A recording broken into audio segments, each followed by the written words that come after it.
So, yung nakikita niyo ngayon ay yung bill nung kapatid ko nung na-ospital siya sa Manila Doctors nung, kailan ba 'to siya na-ospital? Last month lang siya na-ospital, oo, 'yan. So, July 21 dun siya na-ospital nung time na 'to. Tapos kung napapansin niyo ang HMO ang ginamit niya diyan o yung payer name niya is yung, PhilHealthcare Incorporation or PhilCare kung tinatawag. So, ang bill niya dito ay umabot siya ng 154,416. Tapos kung nakikita niyo yung 126,726 ay, kinuha ng PhilCare or pumasok sa kanyang health card na PhilCare. Yan po yung kinuha ng ano, ng HMO niya sa bill niyang 154 is 126 tapos yung rest ay yung 27 ay yung siyempre yung PhilHealth po. So, paano ko pa po na-avail 'to? So, wala kami ditong binayaran kahit piso po. Yun ang magandang balita dun, wala kaming binayaran. So, na-avail ko po ito through Cebuana Health Max po. So, before ang pangalan nito is Pacific Cross kasi yun yung sa anak ko dati na, ginagagamit ko din po siya kapag, kailangang i-admit yung anak ko kapagka may sakit po siya, yun din po yung gamit ko. Tapos ngayon nagbago na sila is PhilCare, which is mas maganda po dun sa nauna sa Pacific Cross kasi si Pacific Cross is ward lang po ang puwedeng kwarto ng bata tapos 1,500 lang po per day. Pero itong si PhilCare, puwede siyang pumunta ka kahit sa pinakamagandang room na katulad nga nung sa kapatid ko kasi ang napuntahan ng room ng kapatid ko is 4,600 every day o every night o per day, 4,600 ang bill niya sa room pa lang. So, ilang araw siya dun, 5 days. So, kung kukuwentahin mo napakalaking bagay na rin po 'no, pero wala kaming binayaran maski po sa room niya kasi po pumasok din po siya sa PhilCare. So, ano yung ginawa ko pumasok sa PhilCare. So, ang ginawa ng PhilCare, sinabihan lang kami na kumuha kami ng certificate sa doktor niya or sa admitting section na katunayan na hindi kami yung pumili ng room dun na maganda, kundi yung sila kasi yung pasyente ay hindi puwedeng ilagay sa ward. So 'pag gano'n po yung case na hindi siya puwedeng isama sa maraming tao, may sa ward, kailangan solo lang siya sa room, yung sa room rate niyo po ay maa-avail niyo rin po sa PhilCare. Kumbaga sasama siya do'n. Na-imagine na 1,500 lang dapat, pero dahil nga sa hindi siya puwedeng isama sa ward at hindi kagustuhan ng pasyente, ay maa-avail niyo rin po yung gano'n na ano, na sa room rate, hindi na kayo magbabayad. So, paano ba yung nangyari na gano'n nga po yung naging bill namin kalaki-laki tapos wala po kaming binayaran. So, ganito po yun. So, dahil po yun sa alam naman natin sa Manila Doctors napakamahal po niyan. So, ang ginawa ko, ah, before ma-ospital yung kapatid ko na alam ko po yung masama yung pakiramdam niya. So, sabi ko nag-isip ako para maging safe o maging ano sa nanay ko hindi na burden sa mga kapatid ko, kinuha ko agad po siya ng, Health Max sa Cebuana. So, paano po ba yun? Ito po yung itsura niya. So, 'yan totoo po 3,000 lang po talaga siya. Tapos ang laman po ng card na 'yan is 150.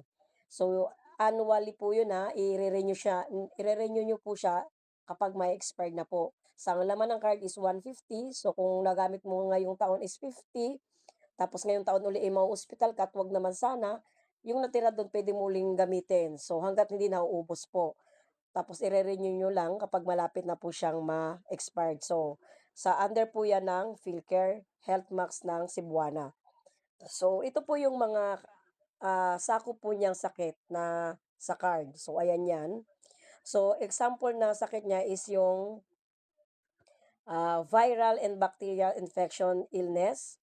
'Pag ganyan po, wala ka talagang babayaran, pasok po 'yan sa card. So, pakitignan niyo na lang po, nandiyan yung aksidente din po, kasama din po. Okay, nakita niyo naman.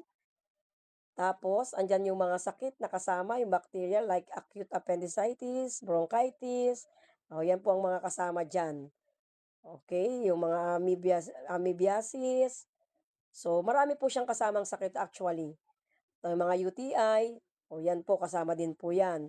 Tapos kapag sa emergency na kahit hindi ka na-admit, basta na pumasok ka sa emergency, magagamit mo din po yung card na yon.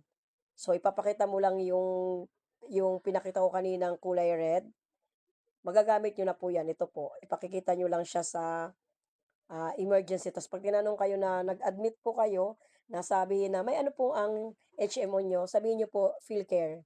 Tapos sila na po ang magtatawag sa PhilCare na kailangan niyo pong i-admit, gano'n po siya. So itong card na 'to ay hindi ka puwedeng, hindi mo agad siya puwedeng gamitin kasi magagamit mo siya is 1 week ng pag-a-avail mo. 'Pag naka-avail ka na ng after 1 week, oh, puwede mo na siyang gamitin. So sana wag naman na po. Then paano ba siya ginagawa? So, punta tayo do'n. So, ganito po 'yon. So, ito po yung process niya, how to enroll yung 3K na HMO card. So, ito po yung link kung makikita niyo, okey, yang link na 'yan, yung HTTPS hanggang IQR. Type niyo lang 'yan sa Google, makikita niyo 'yan. Then click niyo, papasok po kayo sa Cebuana Health Max. So, piliin niyo po yung Health Max kasi marami po dong pagpipilian, eh. So, Health Max po ang pipiliin niyo. Then i-click niyo rin yung click niyo ng Health Max, do'n naman kayo sa purchase. Then i-provide niyo na po yung kailangang info. Kung sino po yung card holder, yun po dapat ang nakalagay do'n.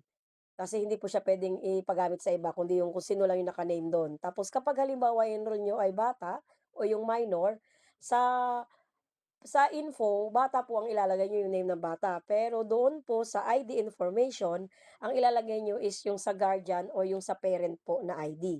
Kasi minor pa sila, hindi wala pa silang ID. So, kayo po dapat ang nandun magpo-provide.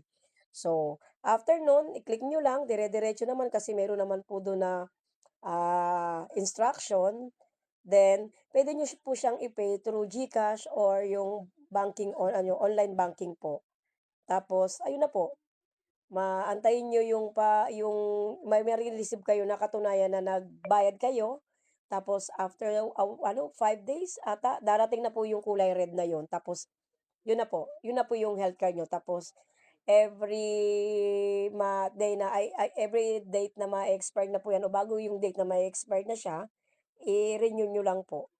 So, ganun lang po paano at totoo po talaga siya kasi yan po talaga yung gamit ko po.